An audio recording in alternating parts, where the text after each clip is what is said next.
Today, for our midweek focus, I want to tell you a story from Exodus 33. God's people are traveling through the wilderness.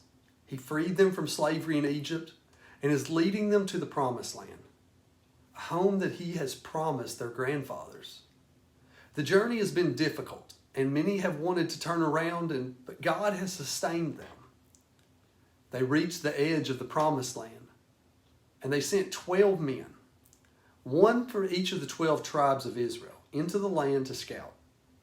When they returned, 10 of the spies gave a false, bad report because they were afraid of the fortified cities and the strong people defending them. They did not think that Israel could take the land. But Joshua and Caleb said, "The land is an exceedingly good land. If the Lord is pleased with us, He will bring us into the land and give it to us, a land that flows with milk and honey. Only do not rebel against the Lord, and do not fear the people of the land, for they are no more than bread for us. Their protection is removed from them, and the Lord is with us. Do not fear them." God had promised them this land, and so Joshua and Caleb believed that God would give it to them. The promise did not depend on their ability to take the promised land, but God's ability to give it. He says, "The Lord is with us. Do not fear them." And the others wanted to stone them. Faithfulness to God will not always be popular. Popular opinion is not what should drive our decisions.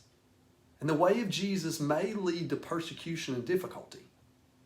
But know that the Lord is with us. Do not fear them.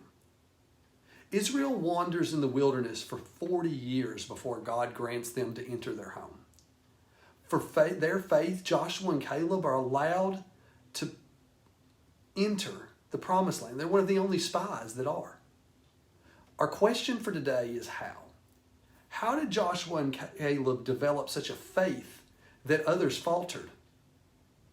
Numbers 13 reads, "When Moses entered the tent, the pillar of cloud would descend and stand on the entrance of the tent, and the Lord used to speak to Moses face to face as one speaks to a friend. Then he would return to the camp, but his young assistant Joshua, son of Nun, would not leave the tent." He did not leave. He stayed in the presence of God. Did you notice that it said that Moses spoke to God as one speaks to a friend? That is amazing. Through Jesus, you can know God like that.